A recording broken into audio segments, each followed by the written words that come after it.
Jehovah. Hey. Chronic, left, right, Jaco, come, left, right, hey. Ooh, yeah, boy. Yo, the hope is the most burning light. Smoke the cosmos down, right back there, like the left fucking. This is the Jehovih Chronicles. Lesson number 8. Vortex And Vortexia. So good bad. Creator. Creation. See what I'm talking about? In this lesson, we're getting the building, the field on the what in the how of the creative creation, which is how to create. And how we create is with Vortex and four. It is found in and all through all things. And it is also misnomer as the logo in the book of success. It is the possibilities of all possibilities. We create, create. He starts with the sin, move, smoke, right? Okay. And you might just look at a little bit, everything. Okay. Thanks for everybody coming in. Shabir in the house. Bronze Yogi in the house. Baby Bird in the house. Real in the house. Shout out to everybody coming through, man. Bronze Yogi in this thing. You dig what I'm talking about? That's my brother right there. Creator gang, man. But we're going to get into the creative force. This is what the creator uses to create. It is motion, right? As explained in the book of Jehovah, chapter 1, all was, all is, and all shall ever be. The all spake, and motion was, and is, and ever shall be. And being positive was called he and him. This is why we assume the creator or God, who quote unquote is a male or a man. We call him he and him. Why? Because he is going outwards. He is the movement. He is the mover. And he's the stopper, the destroyer. You dig what I'm saying? He's the condenser. You dig what I'm saying? But he also ratifies all things. So, but look, notice what they say. They say the all spake. In motion was. So, creator so cold. Before he created creation, he thought the stuff up to create creation. It was just inert. And hence etheric and atmospheric, but with no motion. Try to think of that. Try to think of nothing. And being positive was called he and him. The all motion was his speech. So the creator speaks literally through his creation. If you want to see if there is a creator, or you want to test it to see if the theory or the idea or the person of the creator is real, you must compare him against his creation. He is in all things, but outside of all things. But I want y'all to take notice of the motion, the movement. This is what they misunderstanding as a bang, because they know this thing moved. But what moved? What started the motion, right? And being positive was called he and him. The all motion was his speech. He said, because remember they said in verse 1, the all spake, the creator spake. And what did he say? I am. And he comprehended all things, the seen and the unseen. Why? Because he had already created them. Even before he created them, he thought them. And then motion was, which is the formation or the movement or the so-called Big Bang. And he comprehended all things and seen the unseen, nor is there in all universe but what is part of him. So not only is everything him, he is everywhere, but also outside of life. Life happens because he is. Motion happens because he is. He said, I am the soul of all. And the all that is seen is of my person and my body. So to look at the creator, you must look at his creations. You must look at earths. You must look at stars. You must look at moons. You must look at the water. You must look at man. He said, by virtue of my presence, all things are. Just because I'm here, they are.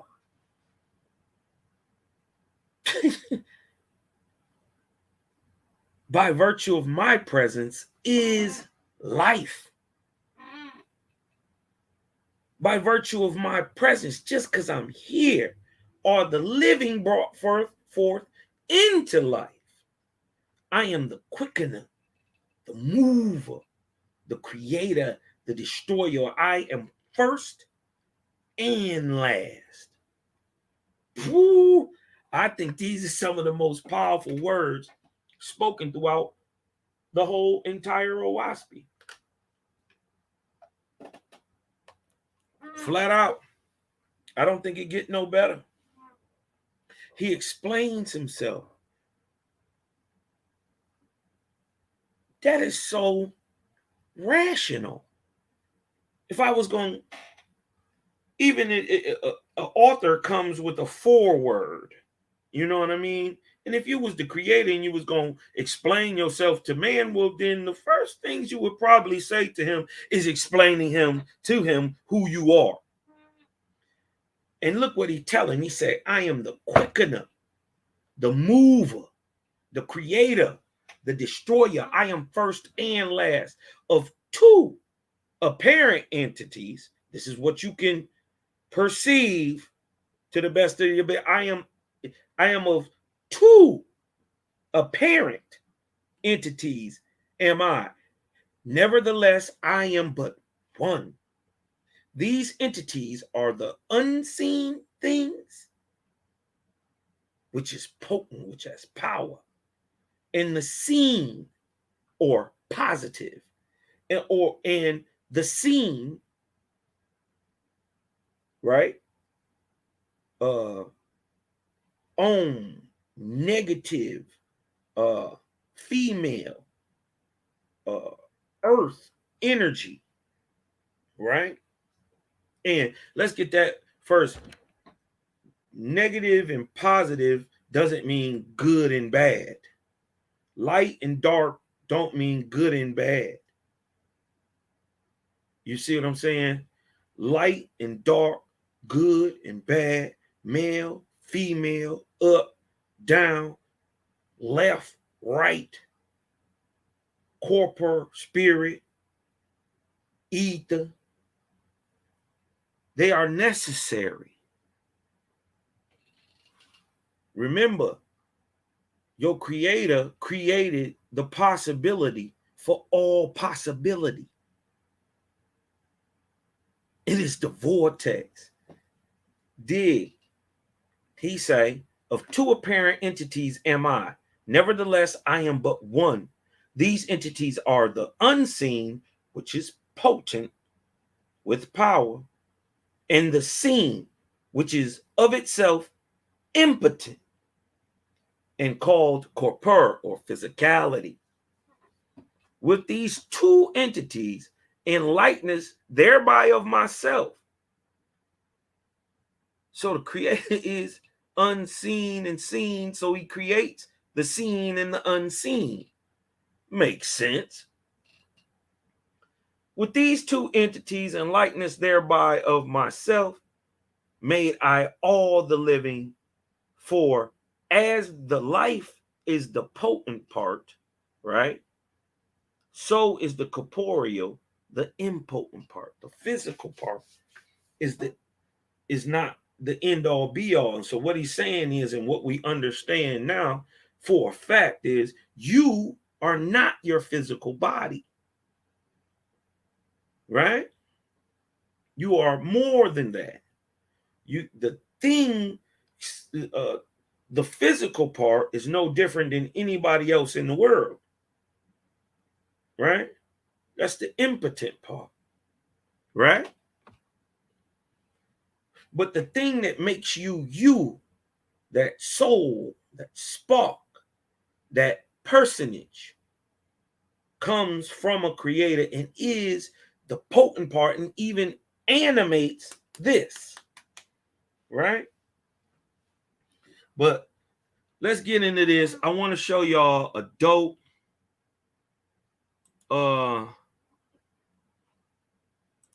little part in the movie, right? And this is, just so you know, I don't own this. This is for entertainment purposes and learning purposes. You dig what I'm talking about? So, Mr. YouTube, don't snatch my video. Let me get this out the way. Right? And let me get to this. And this is the animation of the creation of the universe in the movie Lucy. This was dope. So just to, we always like to kind of give it a visual. You dig what I'm talking about? Just to make it sink in a little bit, man. And this one is dope. So check this out, y'all.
I want to run it back just a little bit. One more time, real quick. I want y'all to see the spiral motion, right? This is what they misunderstanding as the Big Bang. Remember he said the all spake and motion was and is and ever shall be. Right? Check this.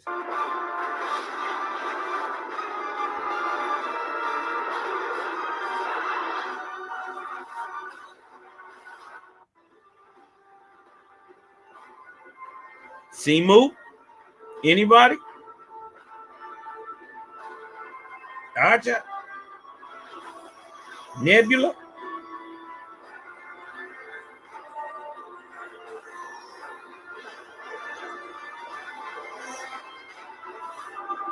What they call panspermia.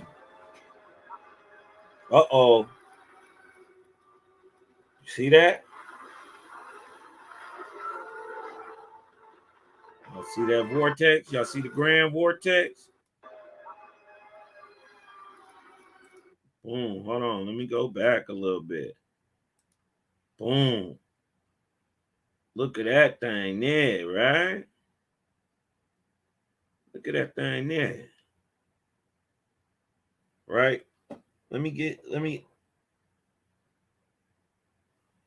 go to the book of Jehovah, right? 3 and 2. I just want to leave it there just for a second. Just for a second. All right.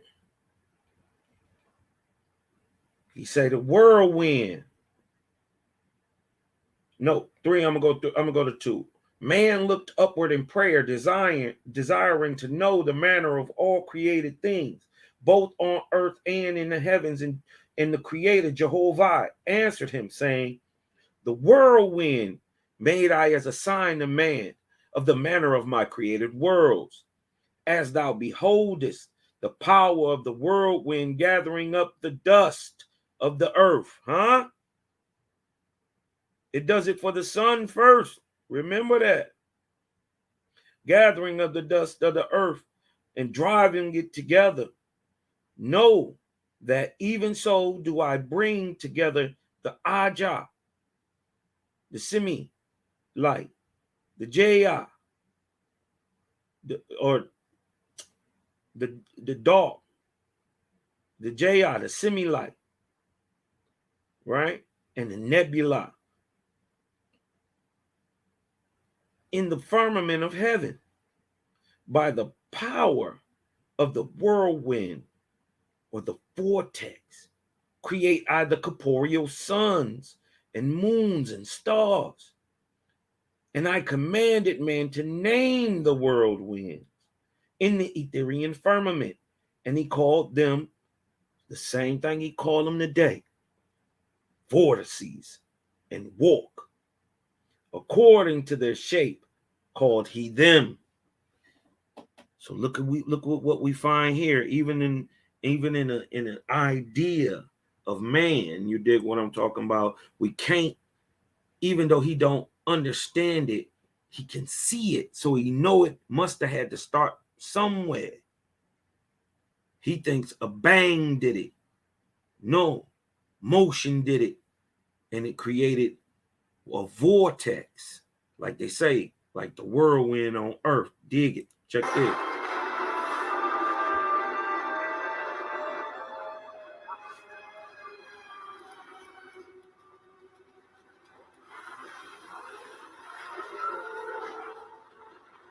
Aja, Jaya, Nebula. Hold on, I want to go back. They showed it. This was dope.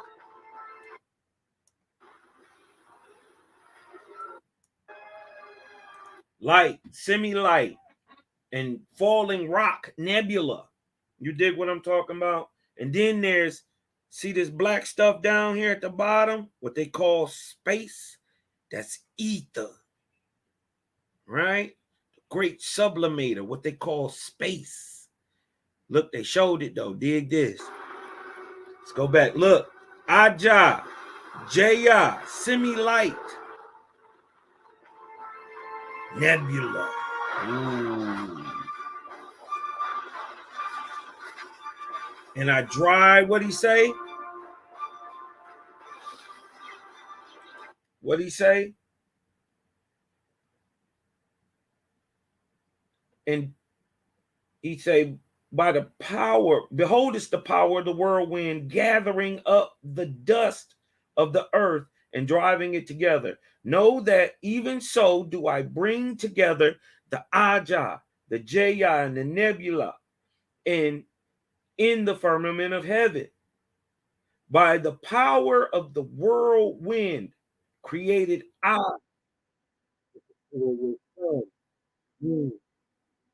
God. Right? Remember, this is about vortex, the creative force. So, yeah, let's see it. We're going to come up with a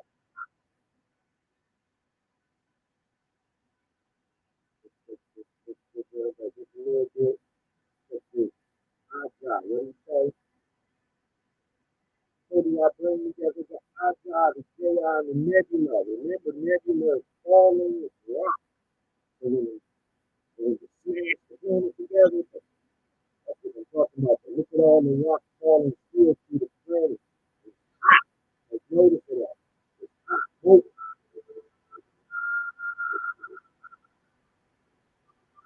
Okay. Bring together the Ajah, the Jaya, the Nebula. Look, here you go. Notice that it's hot and on fire. Notice the sun is already there too. Did you see that? Run it back just a little bit. Notice as this stuff is already falling, right? Hot, molten. Look, the sun is already there.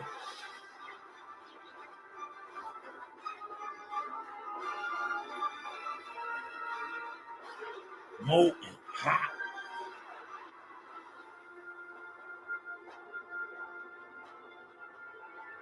They don't go into explaining how water and everything came upon the planet neither.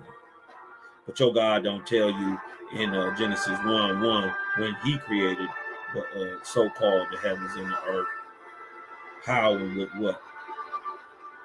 So at least Creator tells us how the water got here, how the clean air got here. You dig what I'm talking about? Let me get off this. Right back at it. You dig what I'm talking about? And let's go a little further in there, right?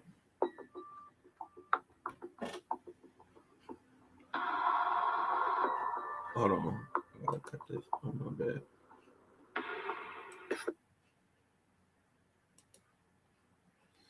You know what I mean?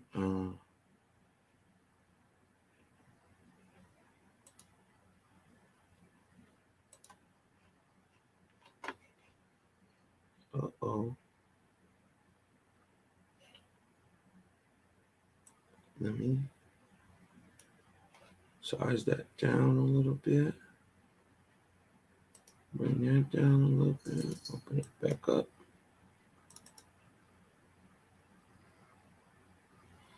Okay. 1 second, y'all. You know, your boy's still getting the hang of this thing. So, get back over in here. Okay.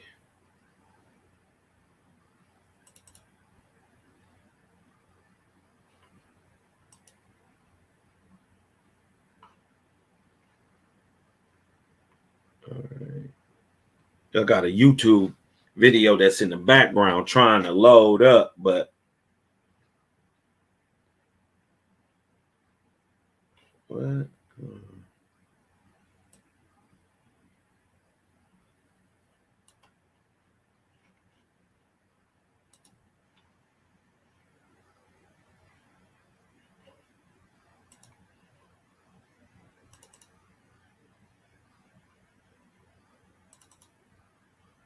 All right.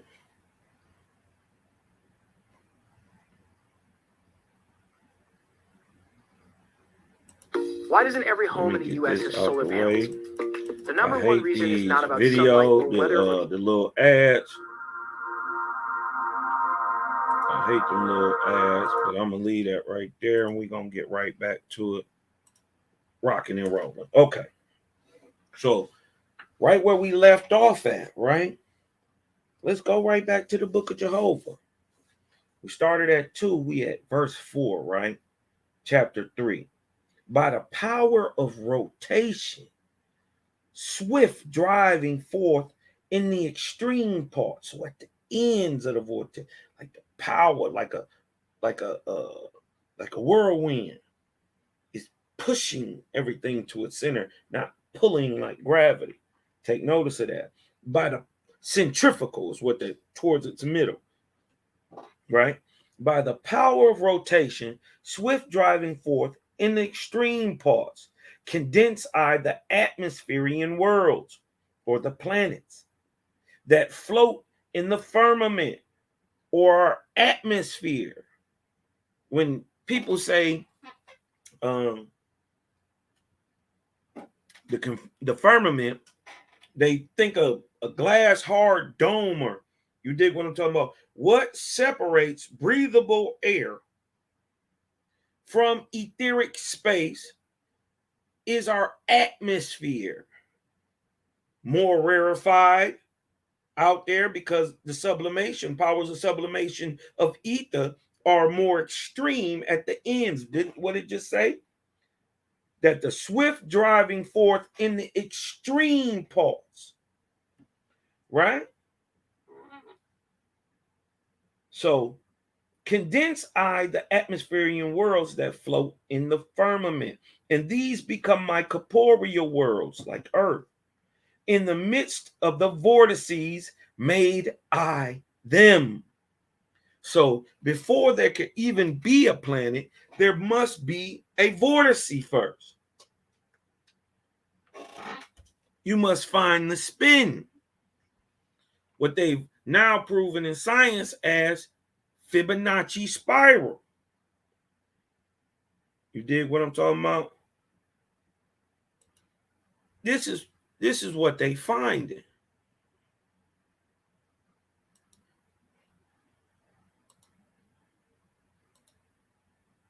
You know, this is what they find.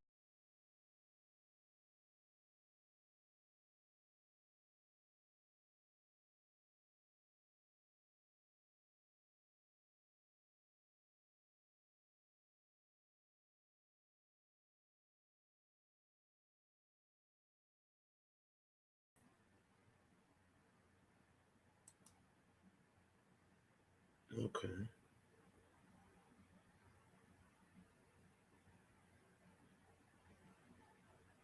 Can everybody hear me? Can everybody hear me? Right?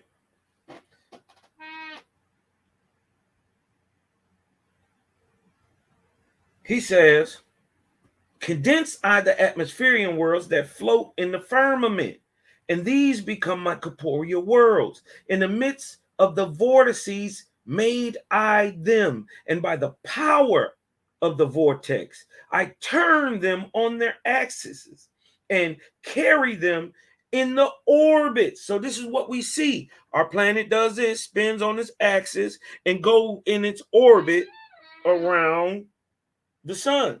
Correct? Look, creators say, well, what make the spin? Huh?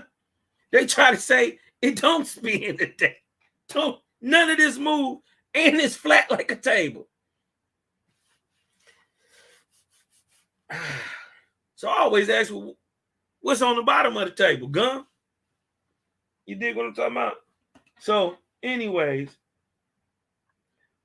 wider than to the moons of the planet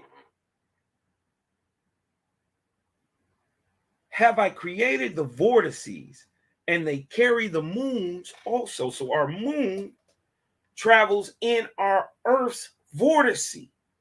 It is caught in its own warp and moves at its own speed, and at one time spun faster because the vortice actually touched the planet. That keeps a thing alive. The more vortexian spin, the faster a thing is, the more alive it is, the more it can be seen. Just like a baby, a child, you go from ages and stages all the way up. Our planets and our universe does the same thing. And depending on where it is in the universe, the creator creates out of that substance and bring life forth in that area. This is why, even though they're similar, right, or in close proximity to other, Venus, Earth, and Mars are 3 different planets with 3 different types of atmosphere, 3 different rotational spins. You dig what I'm talking about? Different types of moons, right? And in different ages of each other, and were made in different sections of the universe as we see them sitting in their orbit. Now, around about this verse 5, around about some of my corporeal worlds have I given nebulous belts and rings that man might comprehend the rotation of my Vortexian worlds. For each, listen, this is key, for each and every corporeal world created I a vortex first. So you can't get around creation.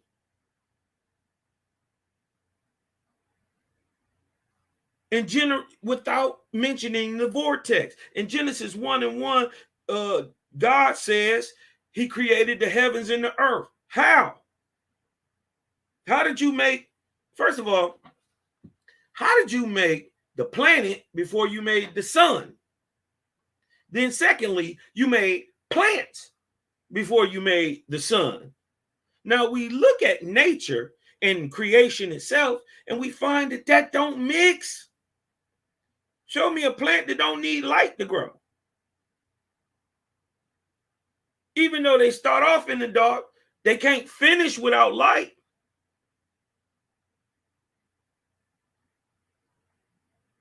That's impossible. Show me, they say in the beginning he made light, right? With no light source. Show me a light source, right? Or show me a light without a source. It's impossible. So what is he talking about? He's just talking over you. He's just enough smarter than you to keep you duped. Shout out Roger Washington. Shout out Yare Yadred, man. Shout out, thank y'all for everybody coming in the family. Share, like, man. Get the likes up. You dig what I'm talking about? And we're gonna get this thing rolling, right? Verse 6.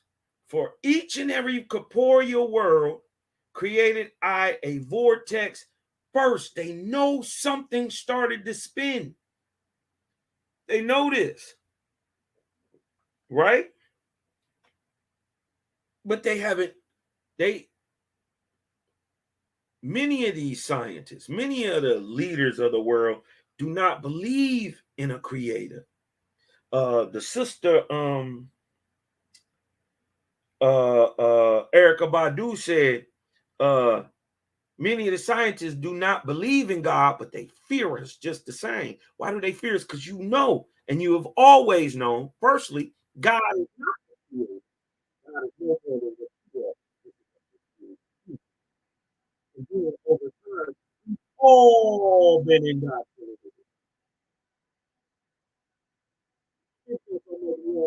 They forgot they were indoctrinated. And they really believe.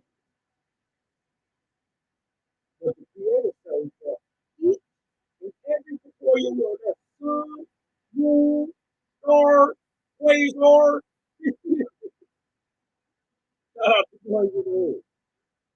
right? But each and every before your world created our vortex first. And by which rotation and by the places in the firmament, whether it travels, and by where it is, it picks up shit. Especially in its early creation points, because the vortices travel in warps or orbits, right? And the moons are caught in the warps of the vortices and spin along inside the vortices. This is why you always find moons at certain regions away from the planet. Depending on how many moons you have and how big they are, they always travel in a certain pattern. You did what I'm talking about? So a great vortex created I for the sun. And within this vortex and subject to it made I the vortices of many of the corporeal worlds. The sun vortex I caused to rotate, and I gave it power to carry other vortices with it. According to their density and position, are they thus carried forth and around the sun. Think not, O man, listen, think not, O man, that I created the sky a barren waste. They try to tell you ain't nothing up there in space. They even call it a dark matter. It's even some scientists came out and just said, straight, that's carbon, that's melanin. I don't believe that. But I get what they're saying. The substance, it is rarefied chemical substance. Rarefied corporality. So what is your body made of? Carbon, hydrogen. You dig what I'm talking about? You have oxygen. You dig what I'm saying? You got a little bit of gold. You got a little bit of some of everything that preceded you. Creator put that in motion. It is that substance that is pushed from the extremities down to the middle to create a heavenly body, right? So think not, O man, that I created the sky a barren waste and void of use. Even as man in the corporeal form, even as man how he is today, is adapted to the corporeal earth, so is he in the spiritual form adapted to my Etherian worlds. But your God say we're going to be here forever. Well, then how am I going to adapt to Etheria if I'm stuck here?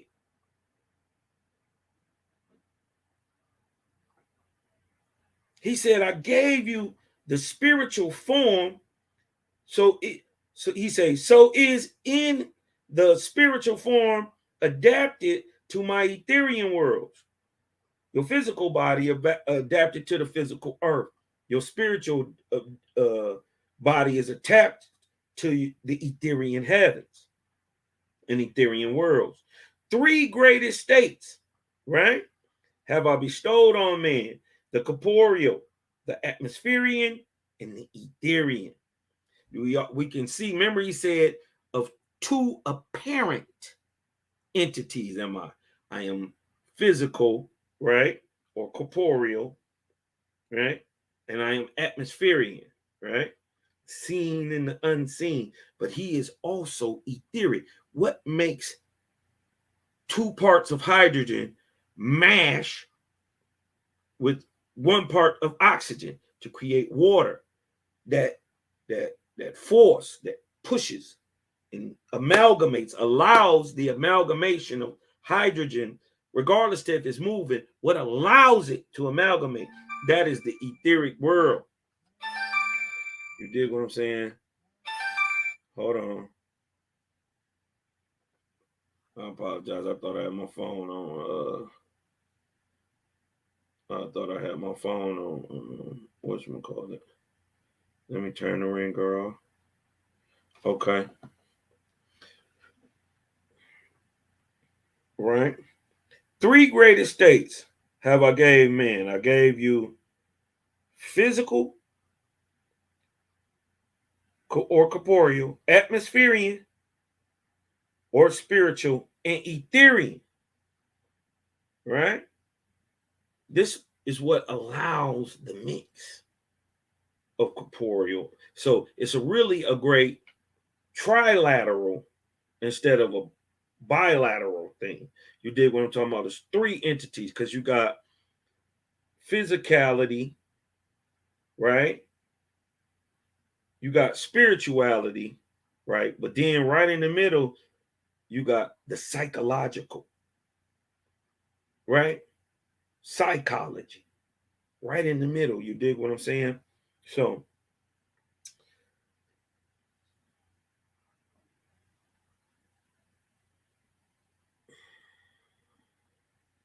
this is dope right here. Chapter 4, right? Just to further go on. 6, right? Chapter 4, 6 and 7. It says, things that man seeth created I with a beginning and an end. Watch this. But the unseen I made of endless duration. The corporeal man made I belonging to the seen. But the spiritual man made I as one within the unseen and everlasting. Right? I want to show y'all something else real quick. Let's get back to this. Share my screen with y'all one time. For the one time.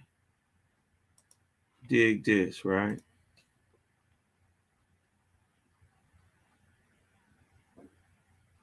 Dig this. Science will always push the limits of our understanding. Humanity is on a quest to expand our knowledge, to dig deeper, to look further, and to uncover the truth of reality. For generations, religious teachings once held to the belief that Earth was only a few thousand years old. With the rise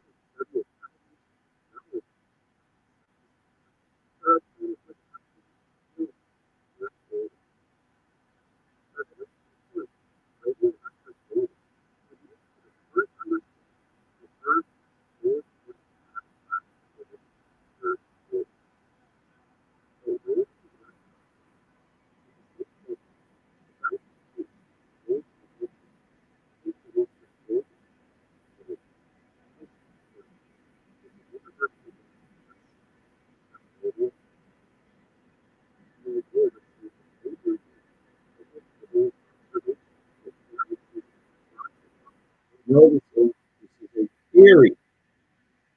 It's not a thing proven. It's thinking of it. What science does is what it really kind of does is explain creation. But without understanding that there is a creator, you get theory like Big Bang.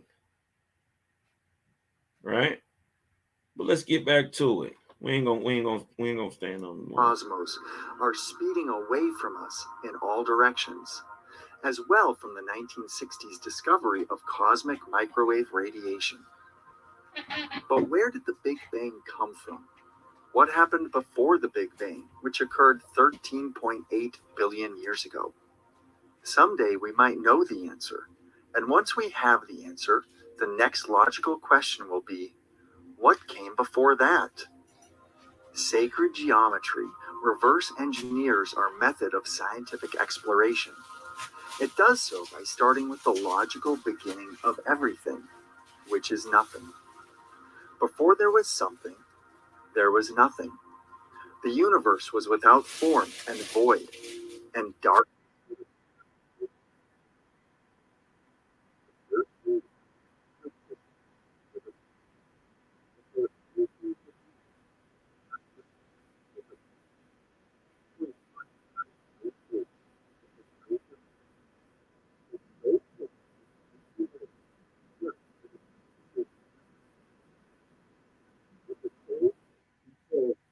Right?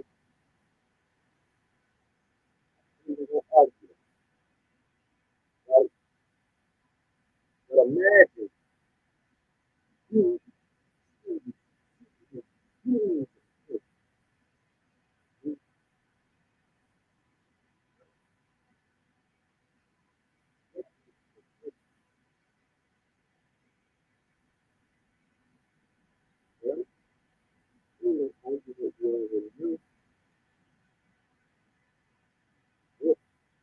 Let's go back just a little tad. For anything could be, it has to start with a point. A point occupies no space. It has no dimensions. It's so small it can't be measured, yet it encompasses everything within it. You could say this point is spirit. And what is the first thing that spirit does? It becomes conscious. It becomes aware. 360 degrees of awareness. In the what the book say? What the book say? Here's your point.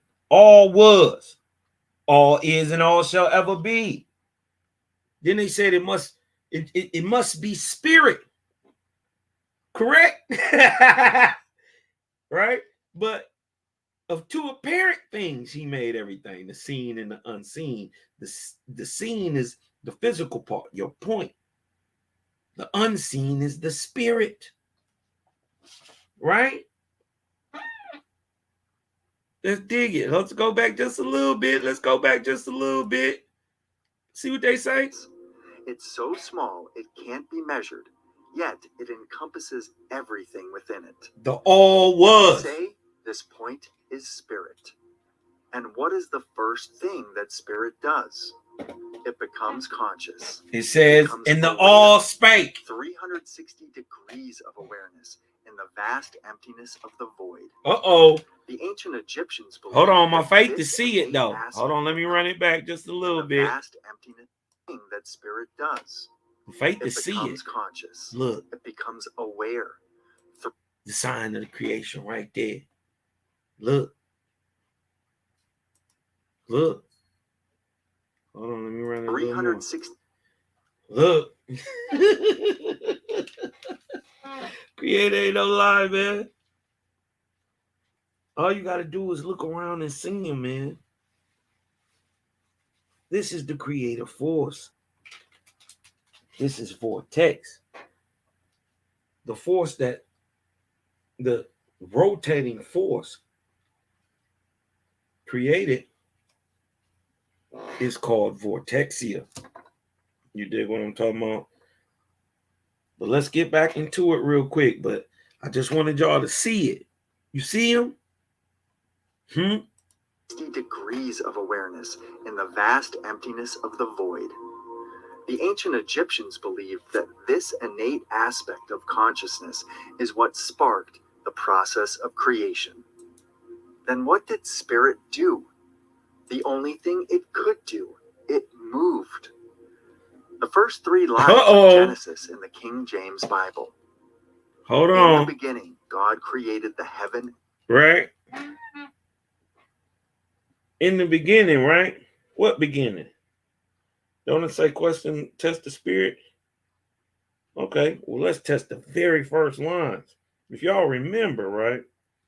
The brother that debated Selah Shalom a couple weeks ago, named Caleb Long, who came up here and admitted that in the very first sentence of his Bible, that the Elohim were angels who had hijacked the Bible. He admitted that, right? Now, look, they're coming from the biblical narrative, but what else do they got to come from? They bound and stuck in that little box called the biblical narrative. Look what Creator doing to the faithers, though. Open our minds and our spirits and our comprehension up, showing us the for real of creation. Not no made up lie by Anu Hashaj, by a deity, a false god. No, he shows us how really creation is made. And then you compare what he's saying about creation to creation. That is literally science. All science is trying to do is explain creation. The who, what, when, where, how, and why. You dig what I'm talking about? Some what's. Now, they're going to come with the biblical narrative, but we've already explained how and why. That's why we here today. The how and the why is Vortex and Vortexia. Let's get back into it. And the earth was without form and void, and darkness was upon the face of the deep, and the Spirit of God moved upon the face of the waters. See? And God said, "Let there be light," and there was light. Right? From what Now, source? interpretations Show of the me Bible light have varied anywhere a in lot all over of time, creation. but It doesn't have a the important source. thing to note here is that movement happened before there was light. From the vantage of pure physics or mathematics, motion is impossible. Hold on, what did he just say?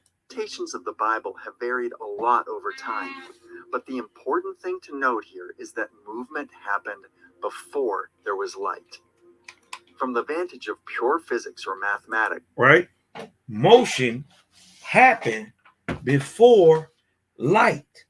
And the all spake in motion was, not in light. And motion was, and is, and ever shall be. Right?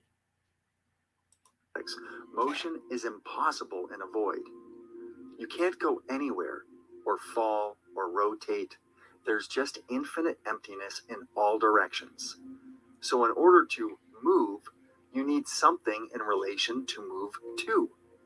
Before there was light, there was movement.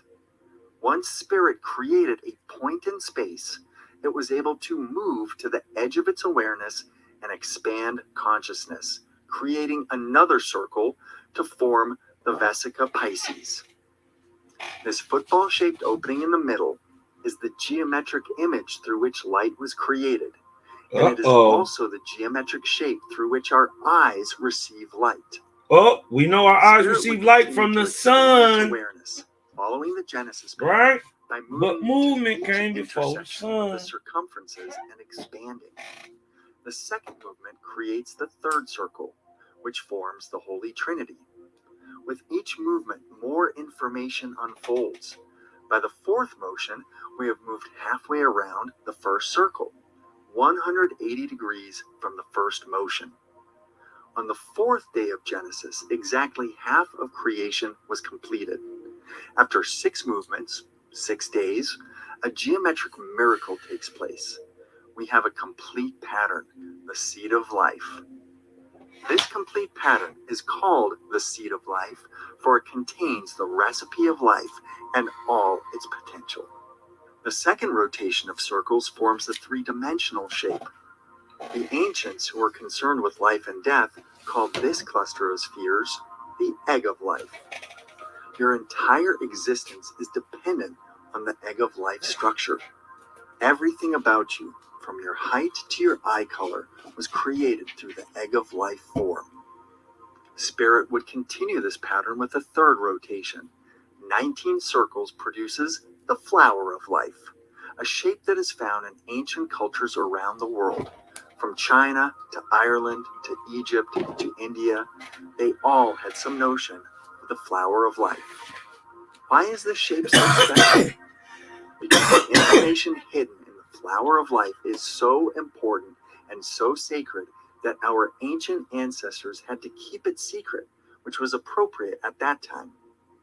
However, now, we either use the information or fall further into darkness. When the flower of life is extended out and all the circles are completed, the fruit of life is revealed. This is the secret. Out of the flower comes the fruit. The fruit of life is an entirely feminine shape. Curved lines are feminine. They represent formlessness and emotion. Once we add masculine energy or lines, the formless begins to take shape. This is your Om and your Na. It contains the fabric of reality, because out of this shape, we get the Platonic solids. Platonic solids have faces that are all the same size, edges that are all the same length, angles that are all the same degree. And if put into a sphere, the all points Merkaba. will Did y'all touch see the it? edge of the sphere. These shapes were studied in ancient times by the Egyptians, who passed the knowledge to the Greeks, or Pythagoras would study them, and later It's much Plato, older than the which is where we Greeks, get much the name older Platonic. than the Egyptians. There are 5 Platonic solids: the cube, the tetrahedron, the octahedron, the isosahedron, and the pentagonal dodecahedron. Earth, air, fire, water, and ether, or prana. Uh-oh. Each Platonic solid The ancients knew corresponds about to the a different ether. element, and every element of the periodic table has a geometric relation to one of the Platonic solids. From the motion of atoms, to molecules, to viruses, to snowflakes, to the shape of... And don't Creator tell us to master his creation? To master the elements? Dig this. This was dope. Right here.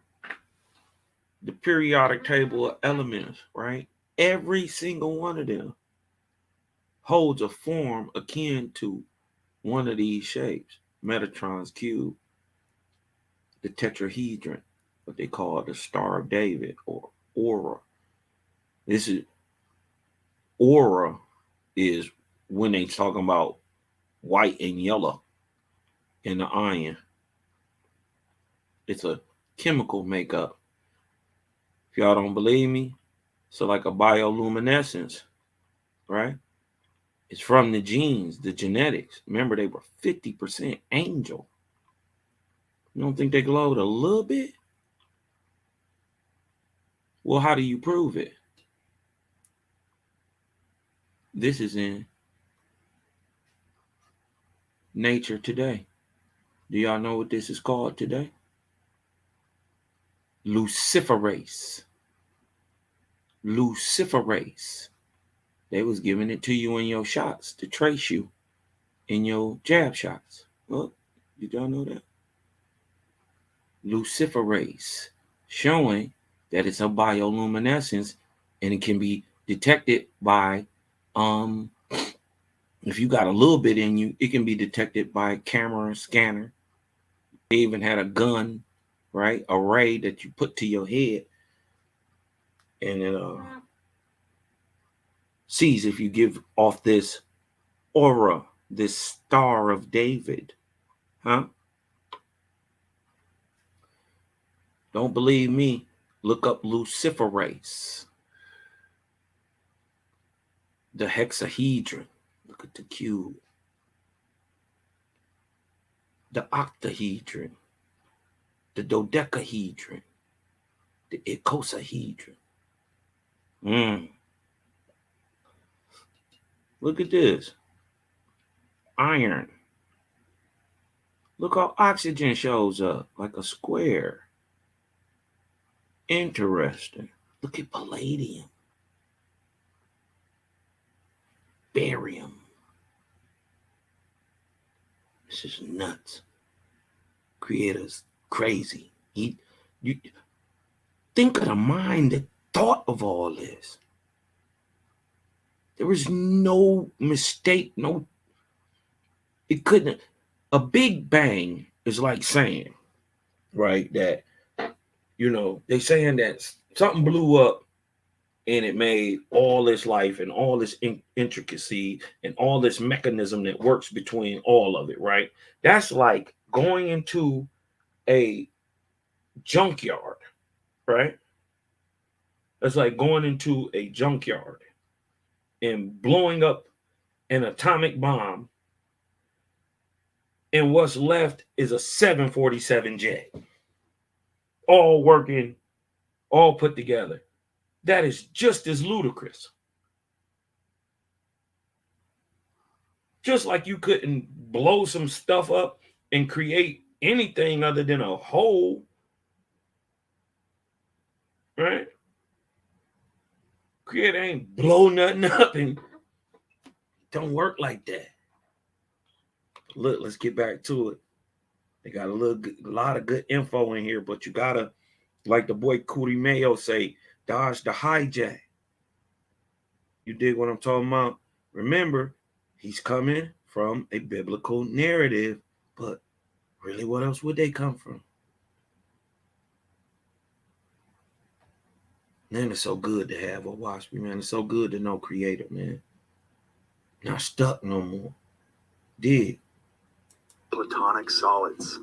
From the motion of atoms, to molecules, to viruses, to snowflakes, to the shape of sound, to the orbits of the planets in our solar system, everything stems from this basic geometric information system. And it all starts with spirit.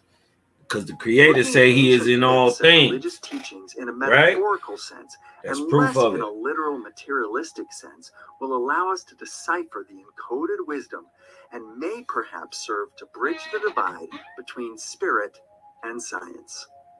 As above, so below. There's as much greater than us than there is lesser than us.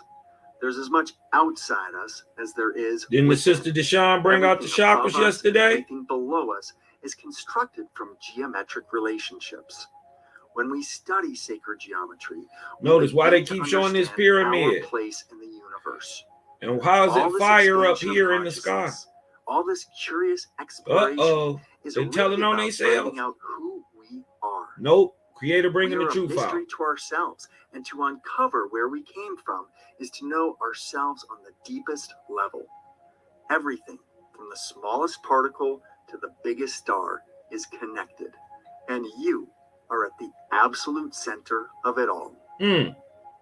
Philosophy.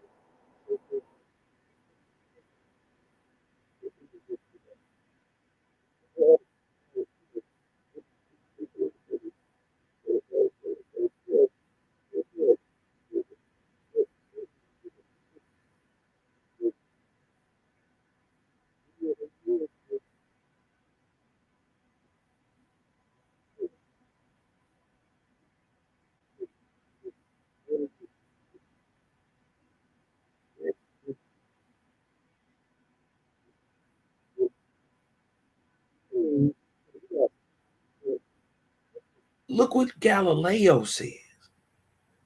He says, but the book, he's talking about the galaxy. He's talking about you. He said, but the book cannot be understood unless one first learns to comprehend the language and read the letters. They terrify the Owaspy, right? But they really don't understand, because Owaspy, really, for anybody who's read it, it's simple. It's straight up A, B, C, 1, 2, 3. And when you get back into the doctrinal portion, there ain't a better doctrine in the world, man. It's like only one thing only. Only laws, Creator only. That shape looks like a lot like the language tablets that depict Moses' birth. Well, yeah, go look at the cuneiform tablets. You dig what I'm talking about? Go check out the cuneiform tablets, man. Yeah, man. You dig what I'm talking about? But look, he said, and read the letters in which it is composed. He's talking about the galaxy, but look how it fit right here on earth, as above, so below. It is written in the language of mathematics. Didn't I just tell you Owaspy was A, B, C, 1, 2, 3. It's straightforward. It's pragmatic. It is doesn't beat around the bush. And its characters are triangles, circles, other geometric figures, without which it is humanly impossible to understand a single word of it. So if you're not inclined mathematically, right, you can't get mathematics. So if you're not inclined spiritually, this is why you don't get a spiritual book with as much life-altering information that doesn't tell you to believe anything, but gives you the information to make an informed choice. It says it is the practical guide for spiritual advancement. You dig what I'm talking about? Only one in the world, too. This is crazy. Which is humanly impossible to understand a single word of it without these one wonders about in the dark labyrinth. Come on, man. Other geometric figures, without which it is humanly impossible to understand a single word of it. Without these, one wanders about in a dark labyrinth. Galileo Galilei. Today's video is sponsored by MSI. The golden ratio describes predictable patterns on everything from atoms to huge stars in the sky.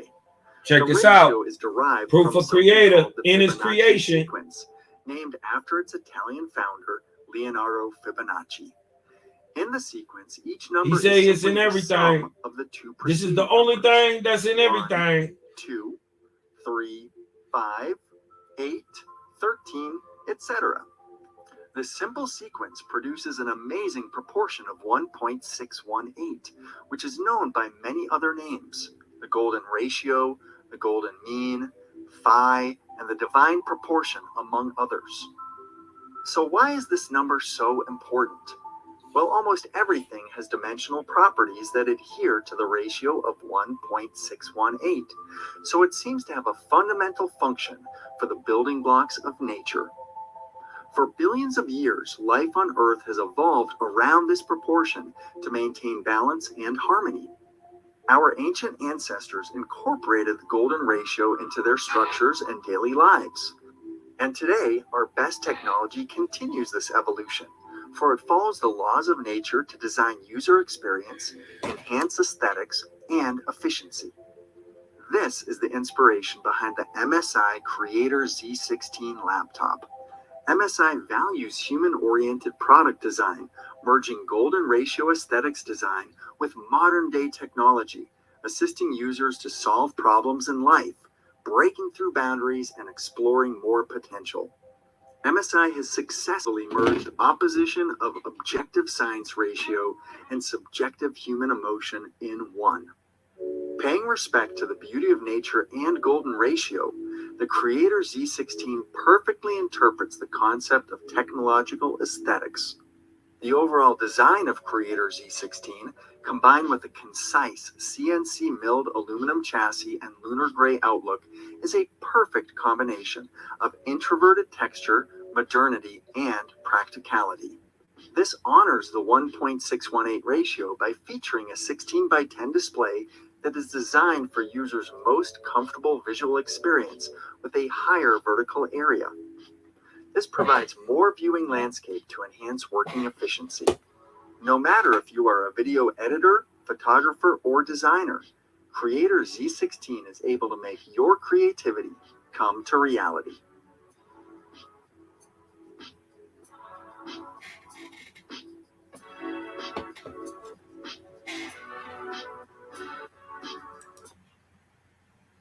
Now, we're going to get into this. If y'all look to the right here, you see the homie Tesla, right? But y'all don't know who inspired Tesla, where he get his ideas from. And was it people before him doing the same thing already? And what did Tesla finally understand? He understood 3, 6, 9, or the E. Oh, wow. And what is he doing? He's using the vortex, because the force is vortexia. Sometimes, you know what I mean, we do gotta slow down and really read what's on the page. You know what I mean? Let your mind sit on it for a minute, man. But look, we find here in the book of Cosmogony and Prophecy, chapter 1. We're going to get right to it. Now, and this is another thing. It ain't a bag, it ain't a boast or nothing. But when these things finally become publicly known, books like the Book of Cosmology and Prophecy will be taught in all schools. It's going to turn science on its head.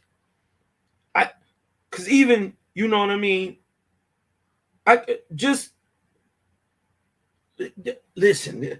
Many people have read this book and they know that there's some things because they said and they went and proved it. And I got an idea on a thing, and I keep it between the faiths, but I know where something is. I believe I know where something is, and we got the technology today, right,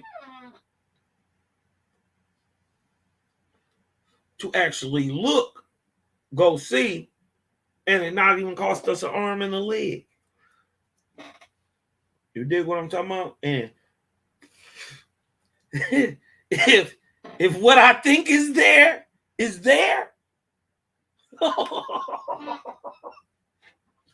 listen, you dig what I'm talking about? I'm gonna build shalom on my own.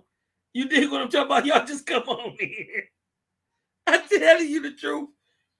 I'm telling you the truth. I'm gonna hide it all faiths. We gone, y'all. We gone. We gonna have to go somewhere.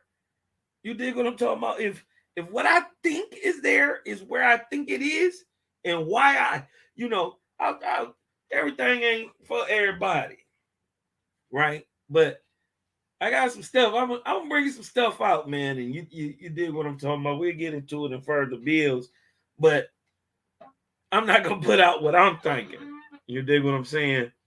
Personally, because I think I'm right. I think I'm right. You know what I mean? Listen, Book of Cosmology and Prophecy. This is just the beginning of the doctrines. Listen, man, this is gonna change everything. You dig what I'm talking about? Because understanding why everything is how it is cosmology. You dig what I'm saying? So why wouldn't he explain this? If it's, think about it. If we got a creator, right? And he's fair and he's smart and he know all he knows, whatever. He omnipotent, right? Okay. And he wanted to write a book to explain himself in the last really from since the time of creation here, or as man, or as creation of the planet, because we know that time too. If he was going to explain himself to you, he would write a waspy. This is what I'm saying. This book is different. It's different. You dig what I'm saying? And what's different about it is it's truthful. I mean, it's just plain. There ain't nothing else to it. You ain't got to put nothing sugarcoat on. Don't put no sugarcoat on me. And I'm not caping for the book, right? Because I believe that there may have been some errors that came down through time. But boy, the point and hope. First of all, the book tell you the whole point. And this is what true God, true Lord God, true Lord, this is all their purpose, to keep you moving gradually, spiritually upward in this life, and then after you die in the next, just keep moving you up till you can graduate you up off the planet, onward and outward forever and ever and ever. But look, the books like the book. Listen, man, I know my dude got a problem with it. You dig what I'm talking about? My dog Rob, man, he got a problem with the Book of Safa, whatever. But the Book of Cosmology and Prophecy, the Book of Safa, the book of Esdra, or I ain't even gonna go that far. I'm not gonna even give you Esdra. I'm not even gonna give you Esdra. That's one of the dopest books. But the book of judgment, the book of inspiration, the book of divinity, the book of Jehovah's kingdom on earth, the book of inspiration. Yo, Bond's book of praise, Bond's book of praise. That remind me of something, man. We was building, man. I forget who I was talking to. Was I on the live? I might even have been on the live. It wasn't that long ago. And I was building, and I started something told me like, Bond's book, you should sing it. Look, y'all want to have a crazy experience? Go into the book of Bond's book of praise. Read them stories in there, because they be talking about certain people and certain instances, and you dig what I'm talking about. Pick one you know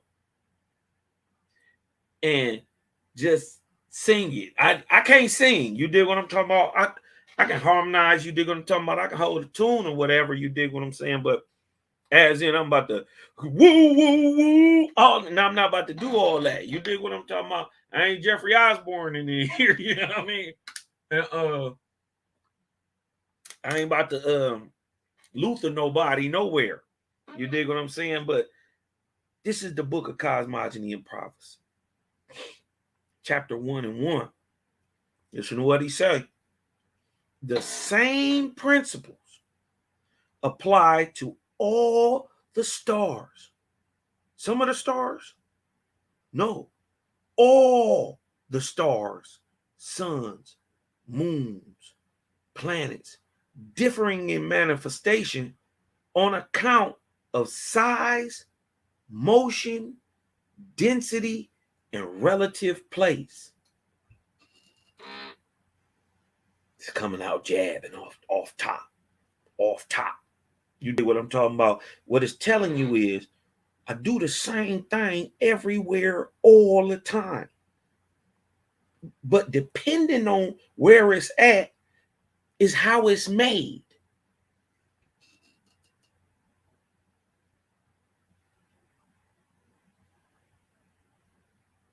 The same principles apply to all the stars, suns, planets, and moons, differing in manifestation. The only reason why they different, right? On account of size, how big they are, motion, how fast they moving, if they moving. They moving. You dig what I'm talking about? But how fast they moving, where they going. You dig what I'm talking about? Density, how dense a thing is, where it's at, right? And its relative place, where it is, and what's in the area. It's what's in its environment. That's the word I wanted. You dig what I'm talking about? Of that relative place depends or predicts size, motion, and density. Right? By the vortex. Listen. The earth floateth in the midst of a vortex. Right? Hold on. Do I got a picture of a vortex? Let me go off up in here somewhere real quick. See if I got a picture of a vortex real quick. You know what I mean? Let's throw some slap on real quick. You dig what I'm talking about? Let's throw some slap on. Let's get this thing moving and grooving. Get the spirit moving and grooving. Hey. You dig what I'm talking about? Get the spirit moving for a second. Right?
Wow. It was no sound all that time. Wow. Okay. I was going in too. That's crazy. I was going in, yo. Hold on, y'all. I was going in. Oh, no. Right. I don't know where we left off at. Right? Jeez, man. Shout out Roger Washington, man. You dig what I'm saying? For actually saying something. You dig what I'm talking about? Hey. Okay. Mm. We was already I went back and okay, I guess I'm gonna have to start off again, right? From the swiftest parts of the Earth vortex, its force is towards the Earth's center. And if there is no Earth at present, the vortex would presently make one. I think we was down a little more. The name of the force of the vortex is called vortexia. That is the positive force because it is arbitrary and exerted east and west, as in the case of a wheel turning on an axis. Its force will be at right angles with its axis, the extreme center of which will be no force. Right? For which reason the north and south line of the Earth's vortex is called the M vortexia, or the negative force. Positive, negative, right? But toroidal. You dig what I'm talking about? I'm gonna have to go back. Boy, I was getting it in, you know. So, but let me just try to catch up with where he was at, because I was about to switch everything up. But let me bring it back. As a whirlwind gathereth up straw and dust, which travel toward the center of the whirlwind and to the poles thereof, even so do corporeal substances incline to approach the poles of the earth vortex, which may be proved by poising a magnetized needle. In the early times, the earth was longer north and south than east and west.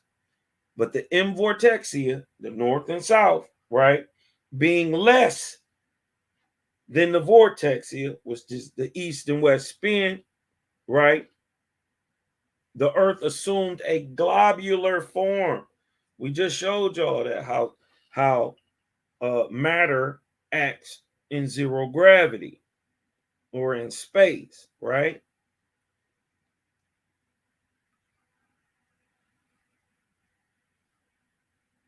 And being that the north and south, or the M vortexia, was being less than the vortexia of the east and west spin of the axis, right?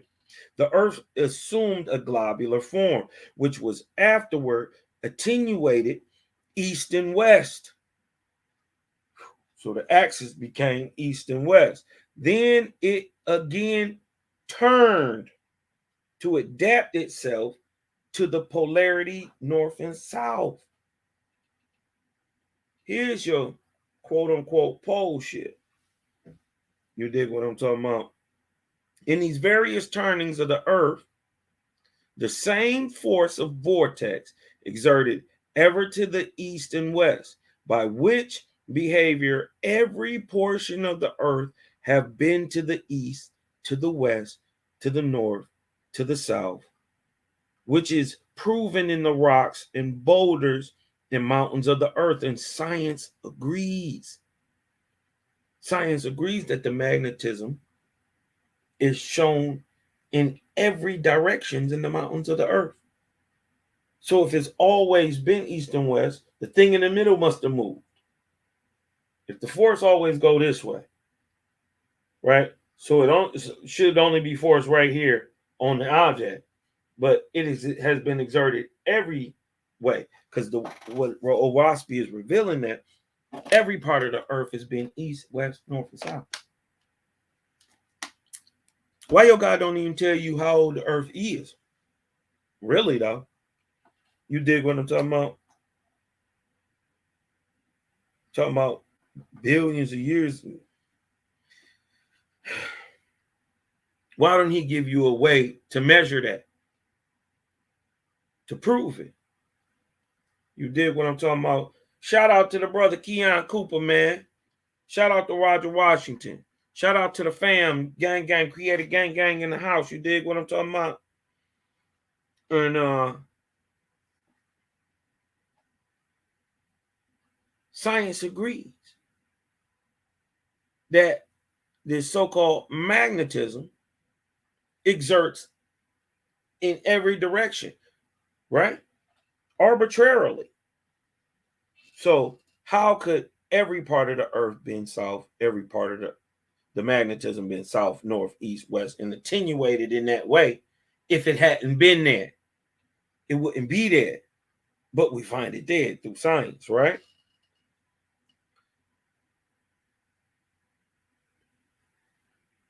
Wherefore, it is shown there is no north and south polar power in the earth as such. It is vortexia because it is etheric, and it is cold because it is etheric and space-like.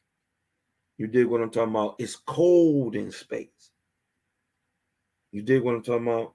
Or in ether. In ether comes down and does what it does anyway. It sublimates, just like it does on earth. It does in the heavens. This is why they call it the waters above and the waters below. One is just the etheric water. You dig what I'm talking about? But also, if you go back and watch, we're gonna bring it back one more time. Hold on. Let me get into this thing real quick. Let me get into this thing real quick. And I want to play the one video back of the creation of the universe with Lucy, right? And watch how the earth is hot and on fire, molten, right? You dig what I'm saying? I want everybody to take notice of that. Let me share my screen with y'all.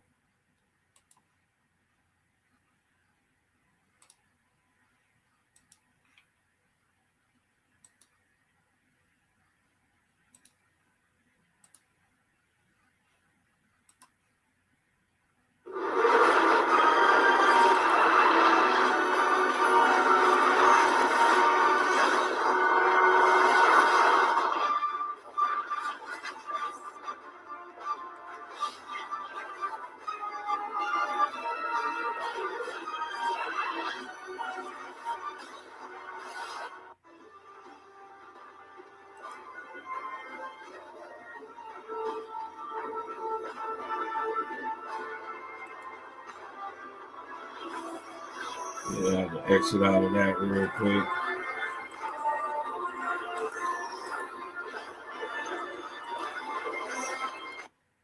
Hold on. Let me share my screen again.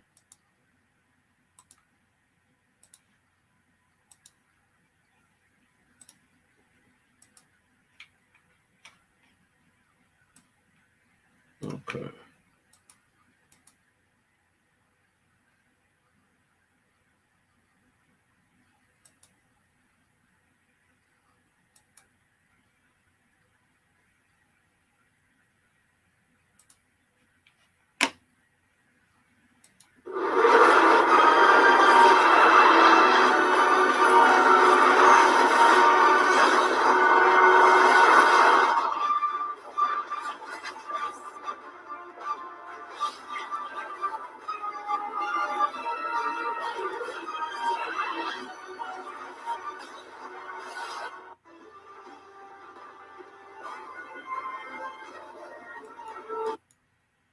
Let's bring it back one more time. Look at the motion.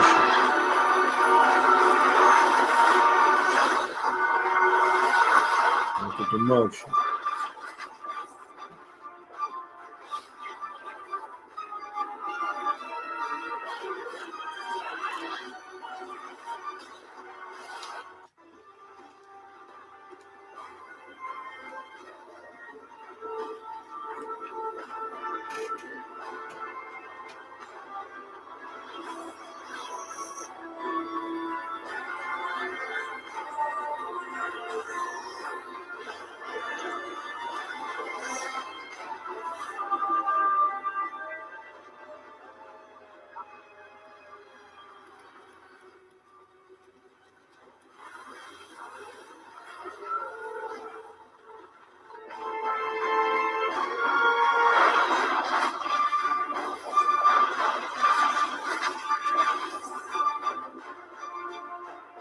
See that hot molten?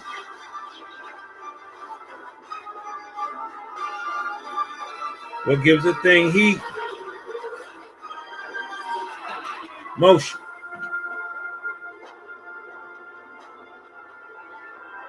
And the heat must be stored in it already. So that alone proves that your sun doesn't give your planet heat.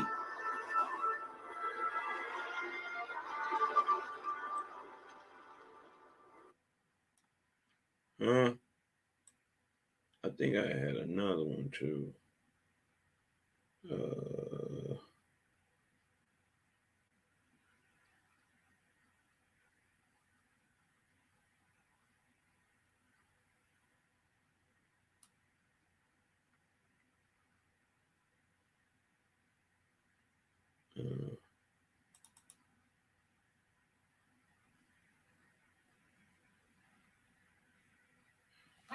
Because if you see how they got the giant vortex open in there, you dig what I'm talking about?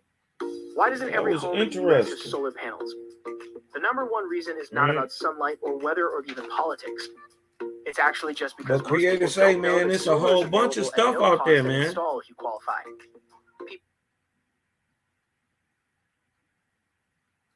Right? You say it's a whole bunch of stuff out there. You say the earth substance as such is equally soluble in ether. Right? Earth substance as such is equally soluble in ether. Right? Or let me bring it back. This chapter 2.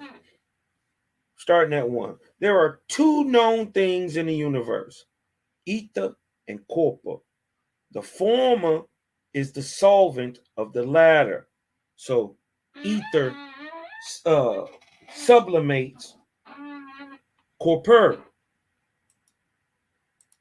Right? Well, this thing ain't acting right. Let's get up out of there. Let's get up out of there. Let's get up out of that thing. You know what I mean? Let's get up out of that thing. Right? For comparison, take a lump of table salt, right? Which, though white, is impervious to the sight of man. Cast it into water, and it is lost to sight, though it still existed. The sight of man can see through it. So you can see through it. It's just not in the visible spectrum of light anymore because it has been sublimated. So just like throwing salt into a cup of water doesn't mean it's, if you throw a teaspoon of salt in there, don't mean that it's just because you can't see it, there ain't a teaspoon of salt in there, right? What they're explaining is the same way the water sublimates the physical part or the salt, right? Ether, space, does the same thing to the physical body. And also on earth, ether, right? Any real street cat who been out here dibbling, dabbling, they know what to do with the ether. Ether cuts things. It sublimates things. It takes this and puts it over here. Takes this, put it over here. Take this, put it over here. And those who know how to purge them impurities up out of there, you got the finest cocaine, baby. Right? But don't be ashamed of that, because your ancestors have dealt with the cocoa plant all our lives, all our existence in America. They had dealt with that cocoa. Yeah. Yeah. Chew on them. Get butt out in this mug. You dig what I'm talking about? That's really what was going on. We dealt with the herb forever. Forever. You dig what I'm saying? Earth substance, such as, is equally soluble in ether. And the great Etherian firmament is thus constituted, being a dense solution of copper, or like the water. In the main, etheria is transparent. You can see through it. But in some places, translucent, and the others opaque. Okay, so some stuff you can see through, some stuff look misty, some stuff look like it's blocking stuff, like it's thick, right? But it's still a solution. It's the waters. Listen, Creator. Listen to Creator, right? He said, in main, in etheria, right? In space, which is the area between heavenly bodies, all that dark stuff that they tell you ain't nothing in, and it's, you dig what I'm talking about? And they tell you it's cold, but somehow it gotta be hot if sun is giving light to the planet, right? Wrong. It's wrong. Right? In the main, etheria, space, is transparent, but in some places it's translucent and in others opaque. Here are iron and copper and granite. This is what's in solution. Iron and copper and granite and water and lead and clay and nitrogen and oxygen and hydrogen and various other kinds of corporeal substances as known on the earth. And besides these, millions of things not known on the earth. So it's stuff everywhere. You dig what I'm talking about? And the ether, right? The space holdeth them in solution. This is the waters separated by the firmament, right? Our atmosphere from the waters below, our seas.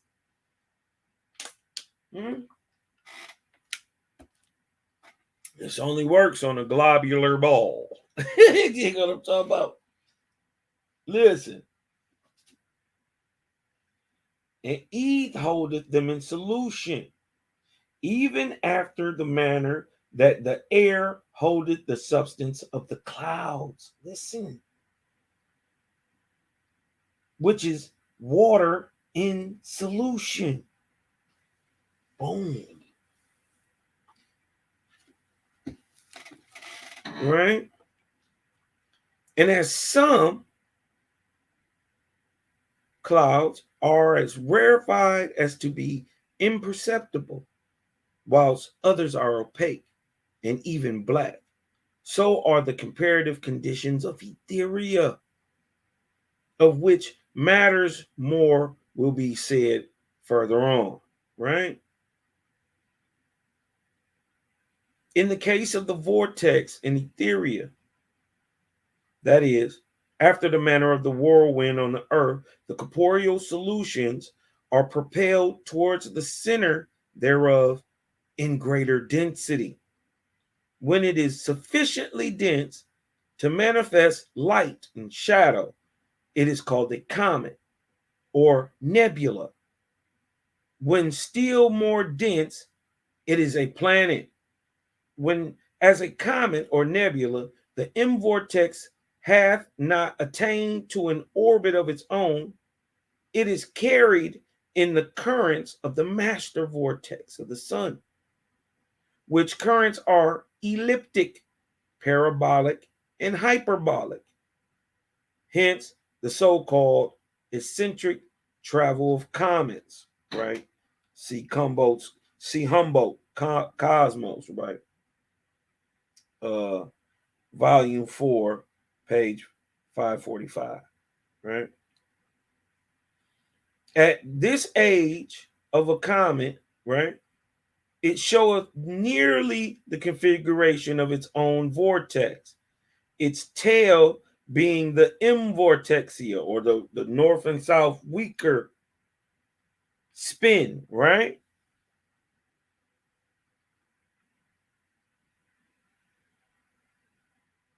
If it appeared to the wait a minute, at this age of the comet, it showeth nearly the configuration of its own vortex, its tail being the M vortexia.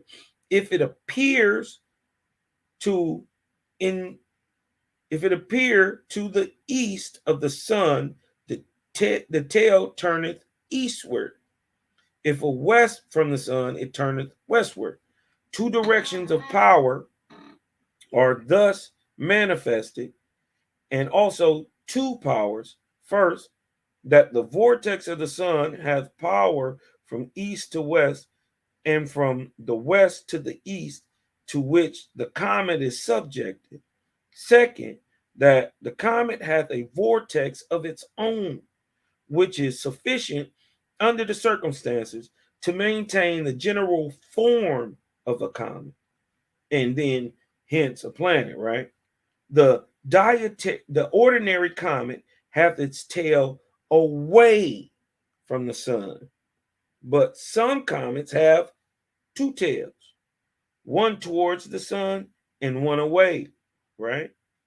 In the case of Biela's comet in the year 446, 444 AD, or 4 years before Cosmos, which was broken whilst the observer was looking on, is sufficient evidence of the subpower of the comet vortex. Interior nebula, right?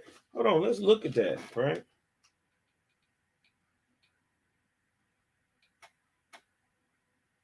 What is that? Where was I at real quick?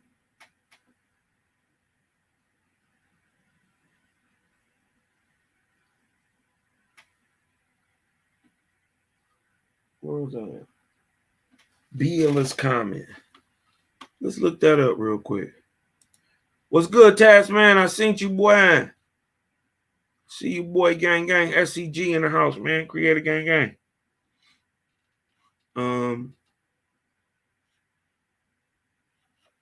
No, let's get up out of here.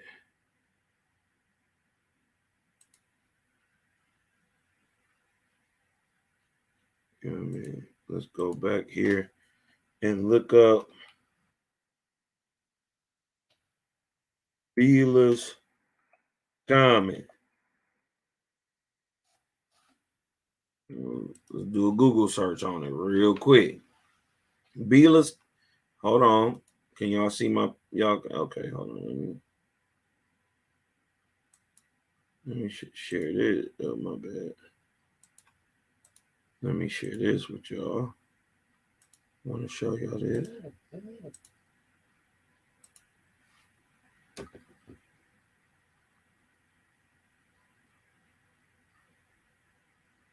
Hope everybody can see that.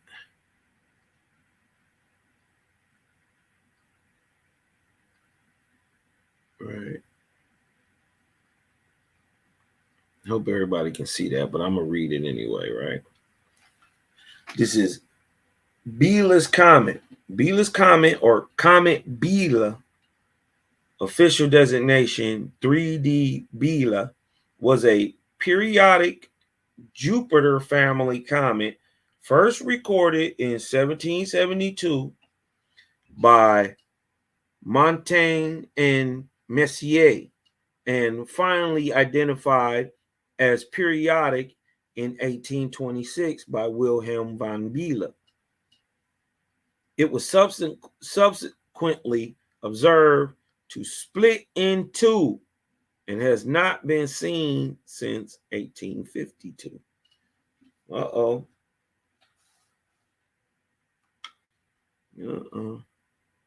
Watch me over here showing out. Wilhelm von Biela. Right?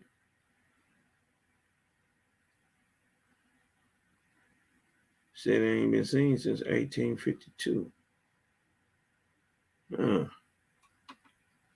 Interesting. Let's leave that up for a second.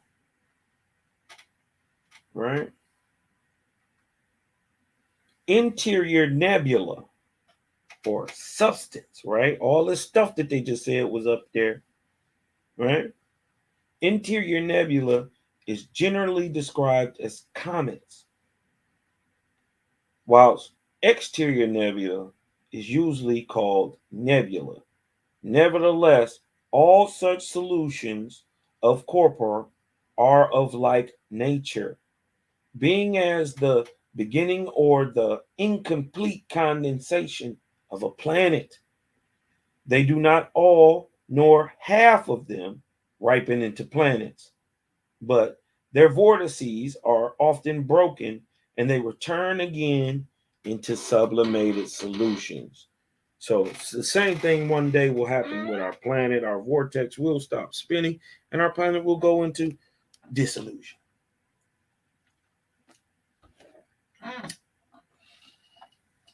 Right? But that's like the extinction of the planet. Man will be extinct much longer before that.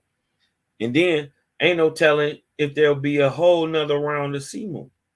It's just this round of extinction. This 4.7 million years. You dig what I'm talking about? All right. Okay. Let's get back into it real quick. Let me see. All right.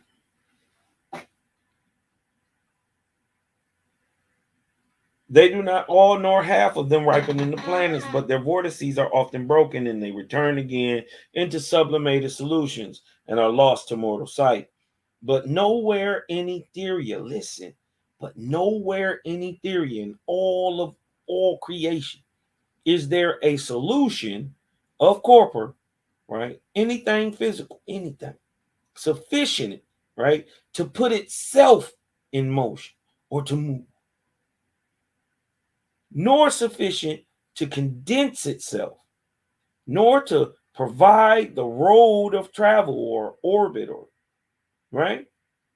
But its road travel showeth the direction of the lines of the sun's vortex, save and except in such case when a comet's vortex cometh within the vortex of another planet's vortex of greater power than its own.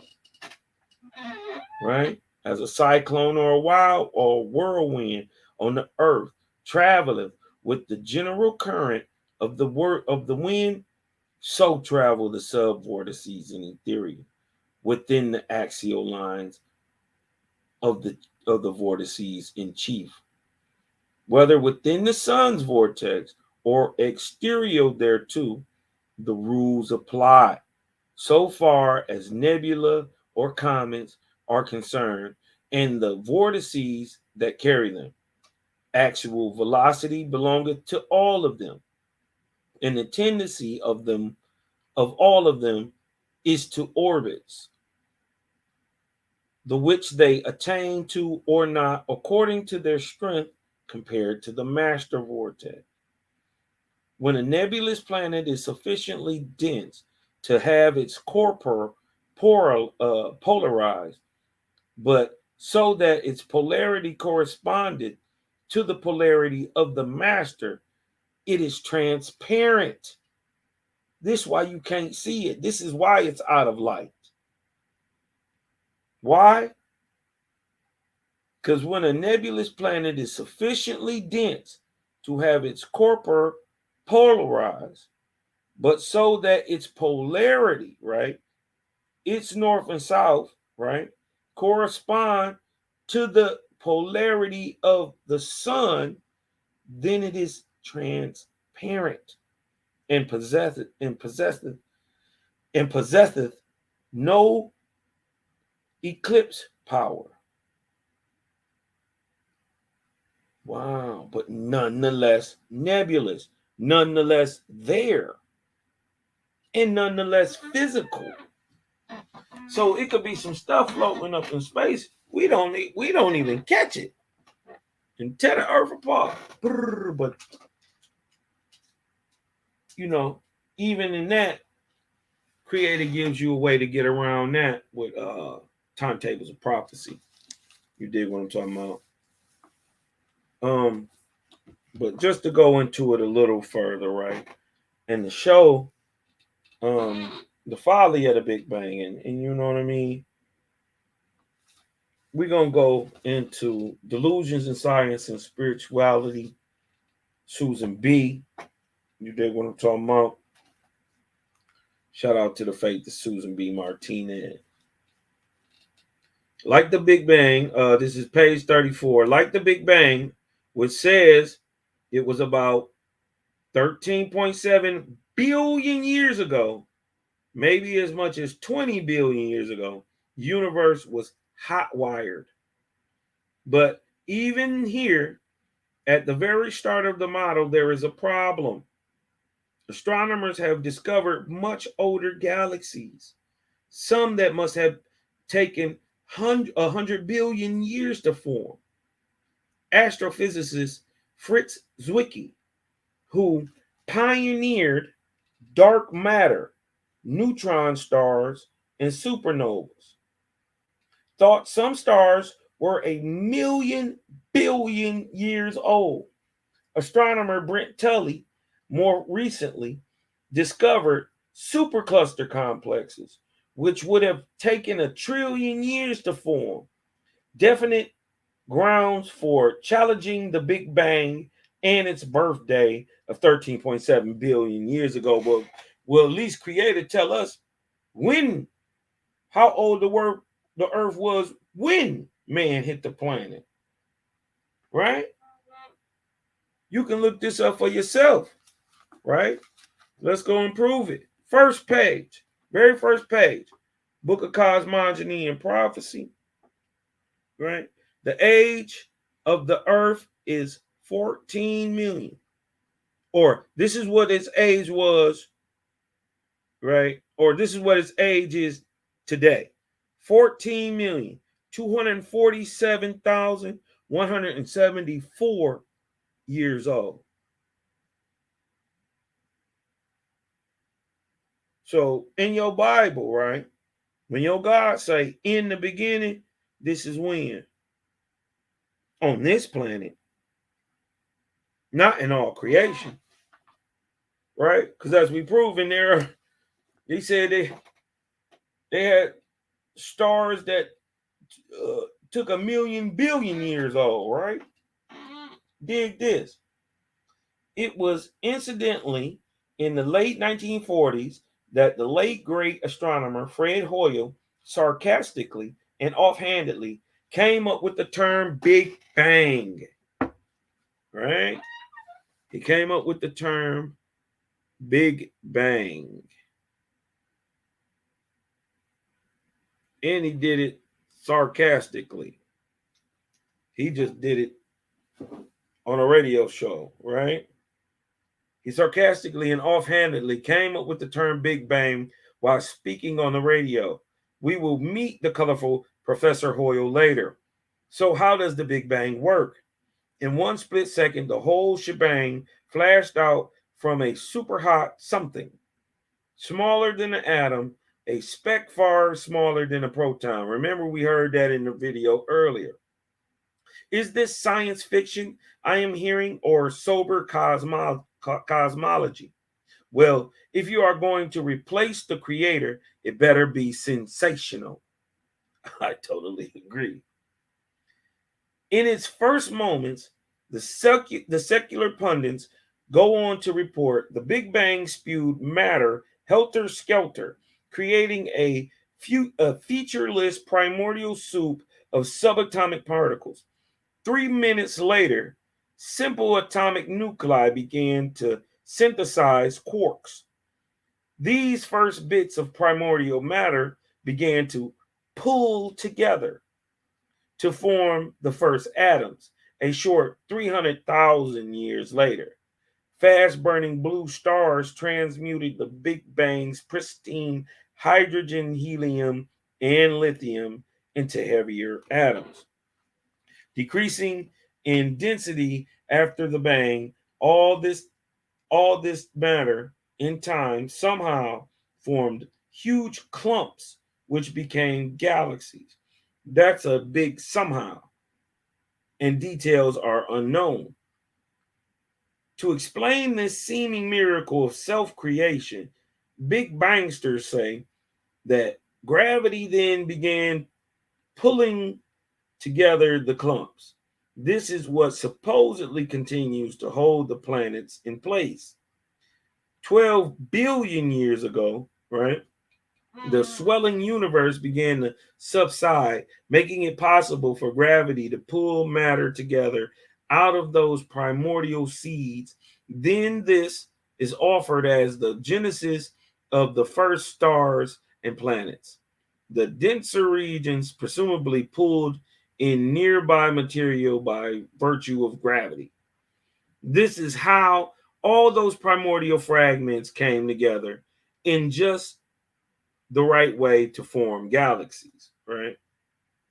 Thus, have the building blocks of life, according to our science gurus, formed and organized themselves into self-sustaining units.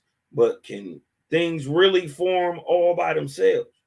Although scientific materialism says yes without hesitation, other cosmogonies do not allow it. The 19th century physicist James Clerk Maxwell. Y'all need to look James Clerk Maxwell. If you think you know about Tesla, you need to know about James Clerk Maxwell. Right? He the godfather of physics. You dig what I'm talking about? He the daddy of it. It is through his science he was given up in the 1850s and 60s before Tesla. 30s and 40s, 50s and 60s, before Tesla time, before he inspired Edison. You dig what I'm talking about? The father of quantum physics. You dig what I'm talking about? Can't talk about Tesla. You don't even know about, if you don't know about Maxwell, you don't know about Tesla. That's what you need to understand. The 19th century physicist James Clerk Maxwell, for one, mathematically disproved Pierre-Simon Laplace's nebular hypothesis, which had the solar system condensed from a cloud all by itself. Not only would the sun require a faster speed, but that nebular material would have actually pulled apart rather than become together. Now look, just like we repeated right here, she go on the show right here in the book of Owaspi, the book of Cosmogony and Prophecy, 12 and 2. Nowhere in Etheria or deep space, like we were talking about, is there a solution of corporeal? Is there anything physical sufficient to put itself in motion or to condense itself or to provide the road for its travel? As we go on, we will offer the principle of condensation, not dissolution or explosion, powered by Vortexia, the cosmic whirlwind, as the key to astrogenesis. Do we really understand the physical mechanism in outer space that progresses gas into the nice planetary ball? We ask this because a cloud of hydrogen must be sufficiently compressed in the first place for gravity to dominate it. Gas molecules out in space do not just clump together. What would compress them? Science has no answer, least of all the Big Bang model, which assumes the universe started out as smooth, homogeneous, expanding gases with no organizing principle at all. Gases are not want to pull together. On the contrary, they gradually move outward from each other. Right? How could the stars, planets, and galaxies evolve from floating gases? Gravity, explains my friend and colleague James M. McGill, is not a sufficient mechanism to do this. Ooh! In outer space, the gas is millions of times more expansive than the critical compress size needed for gravity to hold it as a stable star. What?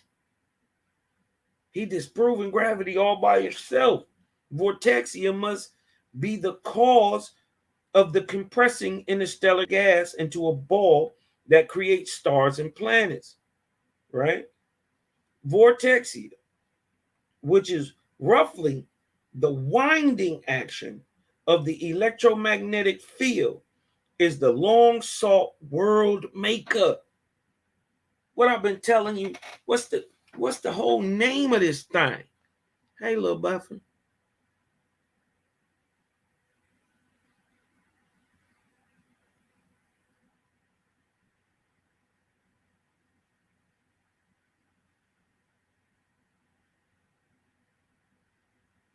Who is this?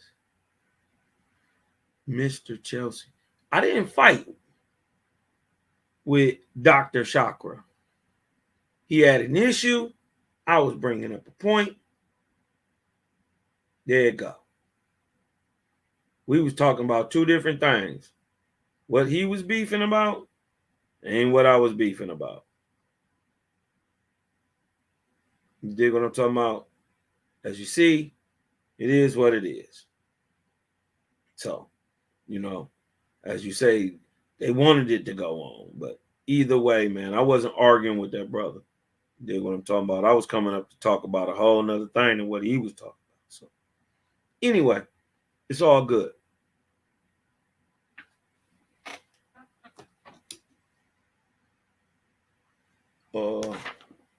Let's go on.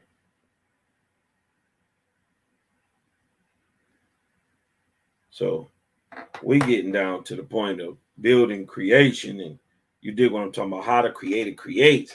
Man, I ain't worried about no Dr. Chakra. I don't care what he do, bro. You know what I mean? Because we know who inspired who. You just watch the work. It's all good, man. Peace to that brother. You dig what I'm talking about? I ain't got nothing against him. Teach your people, you do your thing, man, Shout out to you. Who formulated and approved? Hold on, wait. Vortexia must be the cause for compressing interstellar gas into a ball that creates stars and planets. Vortexia, right? Which is roughly the winding action of the electromagnetic field, is the long sought world maker, as discussed further below and in the chapters to come.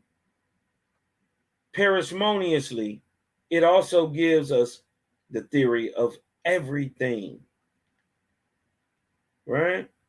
Who formulated and proved that do-it-yourself universe anyway? You dig what I'm talking about? So, man, another great build. Jehovih Chronicles lesson, man. This is the vortex. This is the force that Creator uses to create, represented in creation as the whirlwind. How the galaxy moves. That's the chief vortex. You dig what I'm talking about? It is the creative force. It's the how and the what. You dig what I'm saying?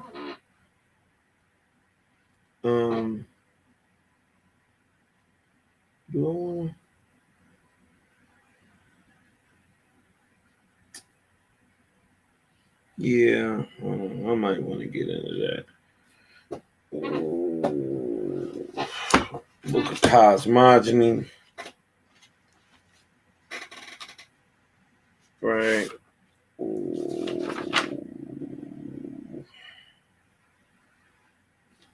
Right. And showing the nature, right? Going back to show the nature and the early nature of a planet in its early stages of existence, right? That it comes in because of this electromagnetic movement. You dig what I'm talking about?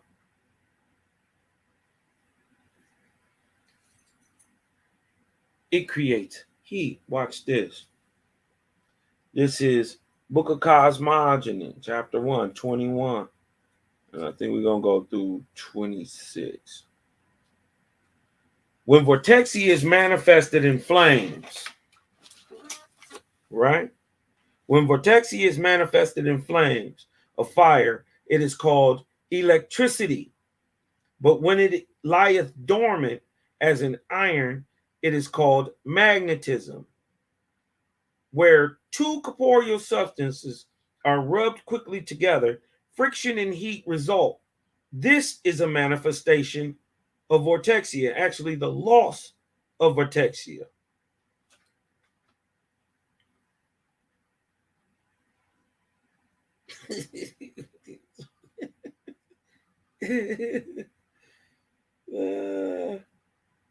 I see you, little bird. Where two corporeal substances are rubbed quickly together, right? Friction and heat result. This is a manifestation of vortexia. In the beginning of the Earth's vortex, the current concentrated certain substances, which will be described hereafter, in the center thereof, where by friction the vortexia manifested in heat, so that when the congregation of materials of the earth's substance were together, they were as a molten mass of fire. And for a long period of time after the fire disappeared, two great lights manifested, one at the north and one at the south. This is also talked about in Algonquin history about the two brothers, one standing on the North Pole, one standing on the South. This is explaining that part of history. You dig what I'm talking about in the time of creation. And notice, even in the Algonquin tales, it is in the time of creation that these two brothers stand on top of the planets, right? But watch be out of control.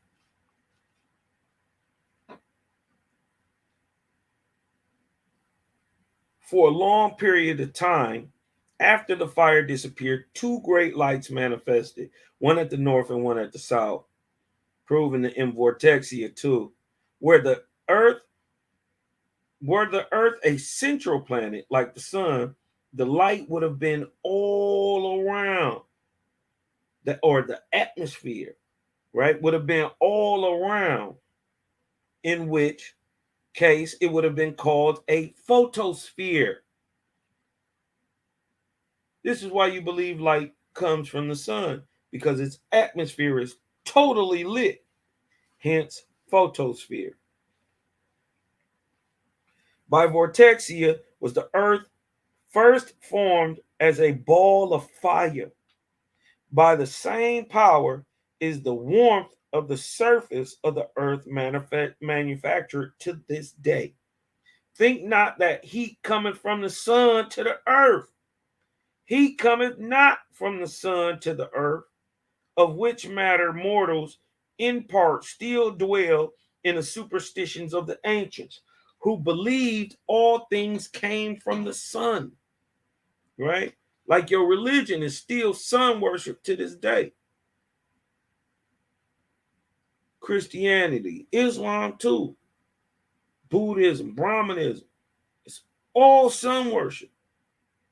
Cleverly written in here, but it's still there. Right? You got Pythagoras boys and all them, and all the great ancient adepts. They all gave it up to the sun, man. There ain't nothing new under the sun. Right? For is it not said to this day, heat and light come from the sun? Don't y'all still say that? Yes, y'all do.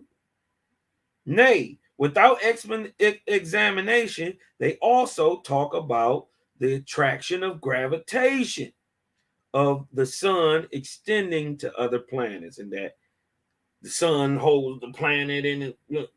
No, it don't do that. There is no gravitation between the moon and the planet. By chance, y'all caught a little glimpse of something you thought it affects the tides. Well, if it affects the tides, right? If it affect, first of all, if it affect water, right? Get you a rock, a big granite, and a bucket of water, and move your hand around that bucket fast as you can, and see if it'll make that water move. It won't, because there ain't no gravity. Or get a big piece of granite and run it around the planet. See if you can make that granite come together or move or spin. Won't happen. Why? Because there is no force of gravitation. You can sit the water on the granite and then spin the rock around it. That should be the moon, right? Y'all saying there's gravitation from the moon to the earth, and that it make tides and water move, right? We'll make the water move then. Show me. Micro to macro, macro to micro. Show me. As above, so below. Show me here. Because I can show you it don't work. Science say it don't work. But look what they say. Y'all still dwell in the superstitions of the ancients, who believe that all things come from the sun. For is it not said to this day, heat and light come from the sun? Nay, without examination, they also talk about the attraction of gravitation of the sun extending to other planets. Corpor as such have no power in any direction whatsoever. Neither attraction of cohesion, nor attraction of gravitation, nor have its propulsion, but it is of itself inert in all particulars. Right? It goes on to say, as two ships sailing near each other will collide, or as two balls suspended on long cords will approach each other somewhat, the cause lieth not in the ships or in the ball or in the balls, but in the external to them. Boy, getting down to creation, man.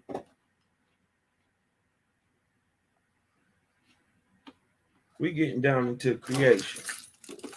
And the who and what of creation is Vortex and Vortexia, man. This Jehovih Chronicles, right? Lesson number 8. We moving and grooving. You dig what I'm talking about? And getting this thing going, man. It's your boy Cosmon Cal, right? Totally nebular too, man. Totally. You dig what I'm saying? And with that though,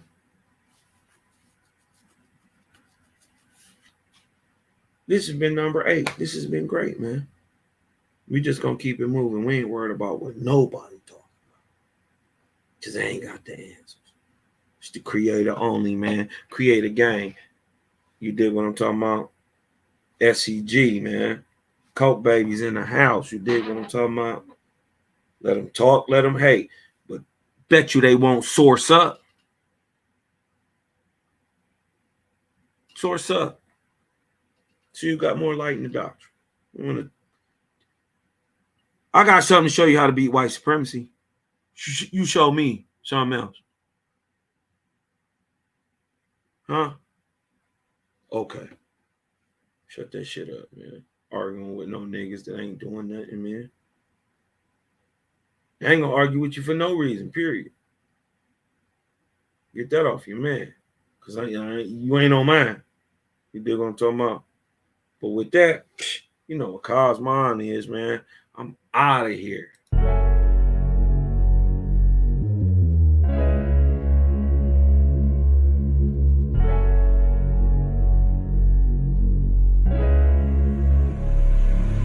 And oh yeah, put that Super 7 in the air. Tell me how you feeling when you're feeling up there. When you in the sky breathing rarefied air. When you're breathing rarefied air, oh yeah.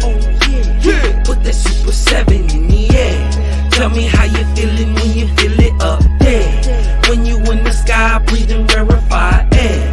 When you're breathing rarefied air, oh, just that Japheth, that Chow Mein, that Papa Bull, that Tao Mein, since sunset in the arc of Wayne, my brain moving like Tao Sang, so ass above, it's so below, that up and that down thing, this flow is atmospheric, I call that a ground game, see water is knowledge, so if I'm teaching, you're learning, so how your God make a sun without Vortexian current, see the pattern is ponic, I'm reaching out for my people, oh watch me flow through your speakers, you feel the force of the ether, and when the force gets the equal, I'm taking off like an eagle. Police popped the pastor yesterday for pushing political. My DNA is Moshe.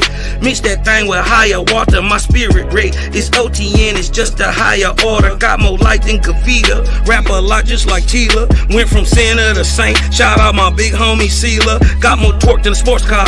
Got more work than a door stop. In the 4 million I make, I'm giving the Dr. Umar. Oh yeah.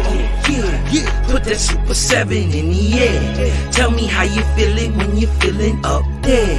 When you in the sky breathing rarefied air. When you're breathing rarefied air, oh yeah. Put that Super 7 in the air. Tell me how you feeling when you feel it up there. When you in the sky breathing rarefied air. When you're breathing rarefied air, oh yeah. Super 7 in my rites and ceremonies.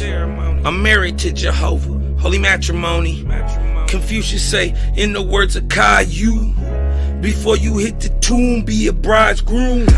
Only got one question for Miss Susan B. On how to last Ahuin is now a Angui. Blame my inspiration, I'm just thinking thoughts. But in the way of God's, we gon' keep it short. Why Jesus wanna kill me, Matthew 10:34. Just a couple questions that I'm needing to know. Oh, watch me flow, it's so potent. Set the vortex in motion. Super 7, I'm floating across the Aegean Ocean. Oh, you a Muslim now, so I guess you making salat. Well, I'm an Israelite, I'ma make him at the Shabbat. Got Moses on the bumper, super slap off in my spaceship photosphere. So I stay lit, peace and light to the faith is so yeah. Put that Super 7 in the air. Tell me how you feeling when you're feeling up there. When you in the sky breathing rarefied air. When you're breathing rarefied air, oh yeah. Put that Super 7 in the air. Tell me how you feeling when you feeling